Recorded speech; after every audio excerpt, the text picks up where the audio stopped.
What's up, you guys? This is HJ here, and welcome back to another YouTube video.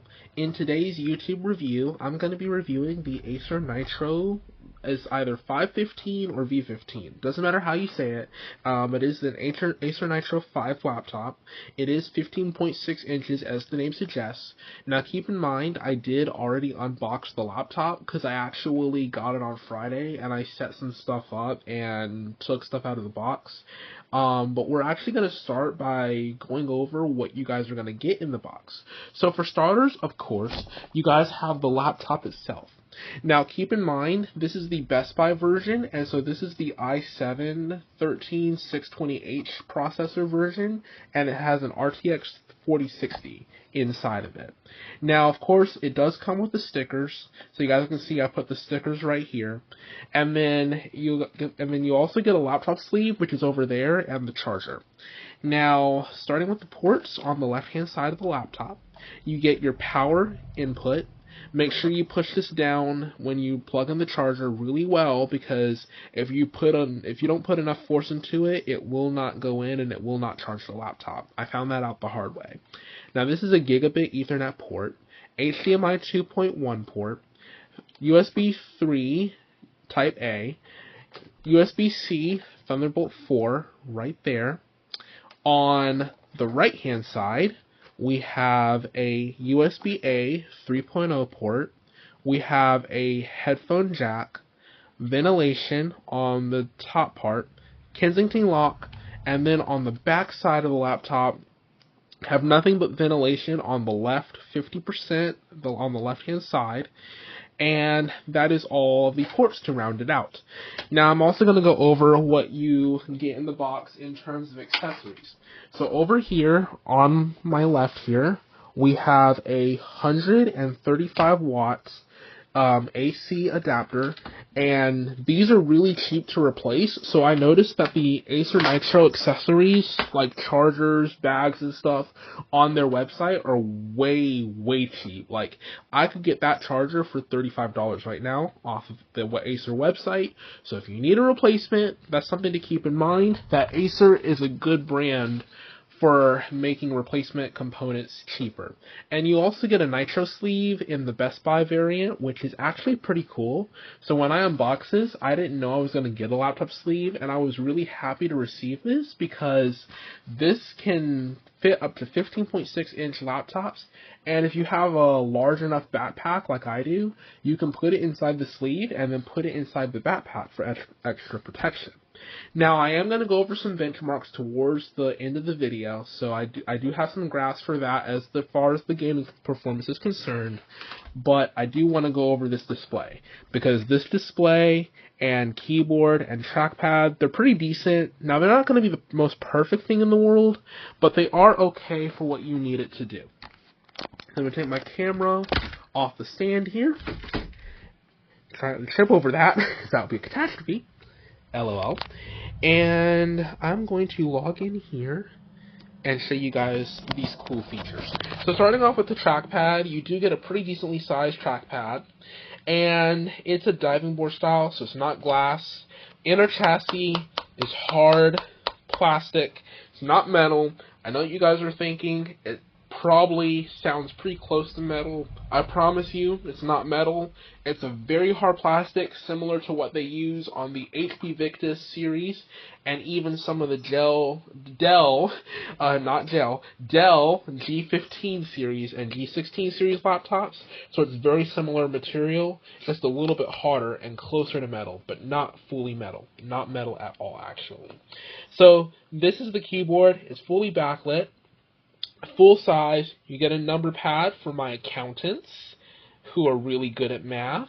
Great job, you guys. I shout out to you guys for being so awesome at math, and which I could never do. But if you guys push down, I really don't get any flex on this. And the cool thing about the backlit keyboard, it is 2 stages. Now, this model doesn't come with RGB. There are models in the past that had red lights and some that had RGB. This particular model and this form factor design of the Acer Nitro does not have that. if you get the one with the ports on the back, or if you get the one, like the bigger bulky ones, some of those have the RGB. This one's not it. If you're looking for RGB, go for one of those, or go for a different laptop. But I'm going to say RGB does not equate to a great display, and it does not equate to performance. And that is the truth. So here I'm going to go into my system and show you guys the display so you guys can see the refresh rate and all that, because it's really cool that you guys get a dynamic refresh rate of 72 to 144 Hertz. You can set it to a static or set mode of 144, 72, and 60. Now, if you guys want to save some battery, or if you guys are playing a AAA title and you still want to max out the refresh rate, put it on 60, perfectly fine. If you guys want to do esports titles, or if you guys are playing a game that adjusts for graphics, like, I don't know, if you're playing a game like Destiny 2 that can take advantage of the refresh rate, but it's not consistently take advantage of the refresh rate, then you guys can set on dynamic. And games like Apex, well, that 144 Hertz is on point, is very stellar. Now, colors are 65% sRGB, which is not color accurate screen. You can do the automatically managed color for apps in Windows 11. That's not going to do you really any good. It's just the Windows 11 feature to make it a little bit closer to original, but it's no substitute for HDR, and this thing does get around 300 nits. Now, my screen in particular, it goes a little bit brighter. I can see it outdoors, so it's clearly not exactly 300. It's a little bit above, probably 320, 330. But that's a panel lottery thing. Some panels are slightly under and slightly above. It's a whole thing that laptops naturally have by default. And the other cool thing about this is we are getting that 4060, which I'll go over the specifications in Task Manager here for you guys, and I'll pull it up. So here you guys can see in the performance we are rocking. Oh, this thing is 16 gigs of DDR5 5200, and it's not soldered down. That's a great thing. If you want 64 gigs and you want DDR5, go for it. And this thing doesn't come preloaded with studio drivers for stability and for creative apps, but if you want to switch to that, the NVIDIA software will let you switch. As far as I'm concerned, it does not. I don't think it has a mux switch. I could be wrong. Haven't checked that yet. But as soon as I find that out, I will. If anybody comments and asks about that, I will let you guys know. So this is the 4060 laptop variant. It is 8 gigs of VRAM, and it is pretty beastly. It's not the most powerful laptop GPU in the world. That title goes to actually the 4090. Actually, I want to say it's the 4080 that is actually tied with what's actually somewhat on par with the 4090 in terms of statistics, only because of the power limits. Some laptops that have a higher rated 4080 that has the max power limit can get pretty close to the 4090, so I'm not so sure about that, about the 4090 taking the crown there. 4070 is always a sweet spot as well, but if you want a budget laptop and you want to get a 4060 and crank some things up to max but not everything, then this is a way to go. I mean, I only spent about $900 on this, and this is actually working really well for me.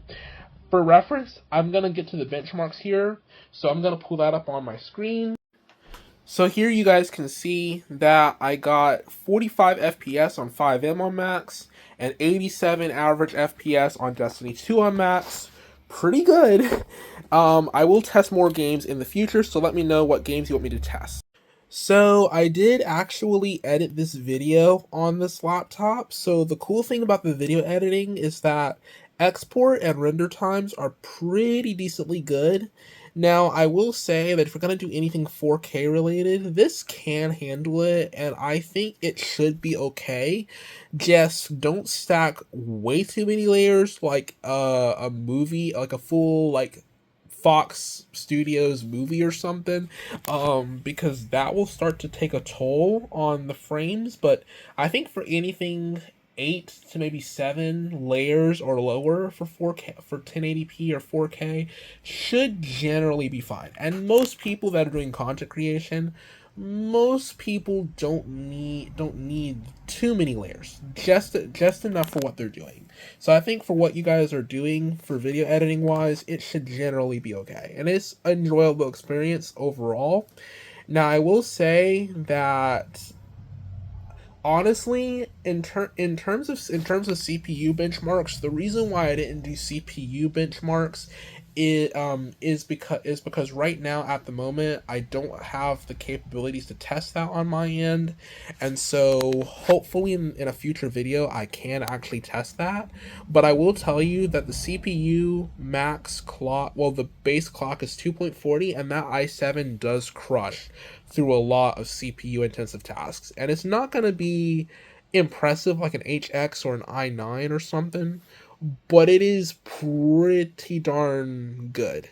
And I did run City Skylines 2, which is balanced of CPU and GPU intensive, and that actually did run pretty phenomenally with almost no frame drops. Like I was averaging way above what I was on my old laptop. And granted, even with the performance hit that City Skylines 2 has right now because of bugs and stuff, I didn't experience any of that on the 4060. And I think part of that's because of the CPU, and part of that is because of the GPU. Now, talking about battery life. Now, I know this may sound like a surprise. Not. It is not good battery life. It's okay. It's not stellar. It's not the worst. So it's actually in between. So I'm gonna explain. So it only has a 57, just about a 57 watt hour battery, which, eh, with an H processor and a 4060, thermals and TGP wise, they brought it down to save battery and to keep the laptop from overheating. It didn't cost that much performance in my testing, but it did cause a hit on battery life because the power draw on a 57 watt hour battery with an H processor and a 40 series graphics card higher than a 4050 is actually a little bit more of a toll than what I personally was expecting. So right now it's at 80%. I actually did use it down to about 40 at max brightness, and I will say it was about an hour and 15 to an hour and a half from 100 to 40. That in turn, compared to a Legion, compared to a Lock maybe with an H series, not an HX, perhaps the Victus, and even the Victus AMD Advantage model or 2050 model that actually had a 52.5 watt hour battery and lasted longer than this, mind you. It's actually pretty bad. But again, it's not the worst thing in the world. Like some ultrabooks, like with 41 watt hour batteries, and some cheaper notebooks, and even some gaming laptops that have HX series processors but don't have a large battery, their laptop battery is genuinely going to be a little bit worse than this. So it's not going to be groundbreaking, is what I'm saying. You guys can still, I mean, as far as I know, you guys can still charge it with USB-C. It charges pretty decently fast on the AC adapter, so it's not really going to have a whole lot of issues if you can get to an outlet within about 3.5 hours of usage. But the moment you start playing Minecraft, I know, I said it. I said Minecraft. Minecraft is the lightest game on earth. It runs on 4 gigs of RAM because it's OpenGL. And Minecraft, I could run Minecraft on battery with the max FPS. It would drain in about 30 to 45 minutes. I'm not even kidding. So if you guys are going to do anything gaming, plug the laptop in. Even if the game you're running is Roblox or Minecraft, which can run 100 FPS on battery easily, plug in the laptop anyways, because the battery problem will outweigh the benefit of gaming on battery, and it will not be enjoyable to game on battery. Not like many people would do that anyways, but there are some laptops you can get away with this. This one is not one of them. So if you guys are going to try and do that, I suggest you be ready to charge from dead in a heartbeat. Okay?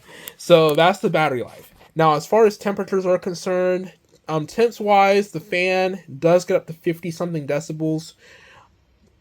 As far as I'm concerned, it's pretty loud. Wear headphones, and if you're going to be on a surface, use a hard surface. It doesn't get obsessively hot. I will say it does get a little bit warm on a desk, on my bed, because I have used it on my bed on idle and YouTube. It does not get that hot to the point where it's like more than lukewarm on a bed when you're not gaming. When you are gaming, if you're on a bed and you suffocate this machine, it's gonna get really hot. Like, you're gonna feel it. It's not gonna burn your hand to like a 3rd-degree burn kind of hot, but you're definitely going to feel it. So I would advise, if you're gonna do anything intensive, if you're not just watching a YouTube video at night on your bed, use it on a desk, because it does get decently warm. Not the warmest in the bunch, but it's still something to keep in mind. Now, anyways, if you guys like this video, please be sure to hit the like button and subscribe to the channel. I actually am getting a little bit better about making sure that these videos are a little bit better quality in terms of my reviews. I'm trying to get there. I'm a small channel, 236 subs at the time of this video. So, I mean, anything you guys can do to show support for the channel and potentially the podcast that I have on Spotify will actually make a very big difference, and I really appreciate it. Anyways, that does it for me, you guys, and I will catch you guys in the next video. Oh, and by the way, really quickly, enjoy your Sunday and have a blessed one.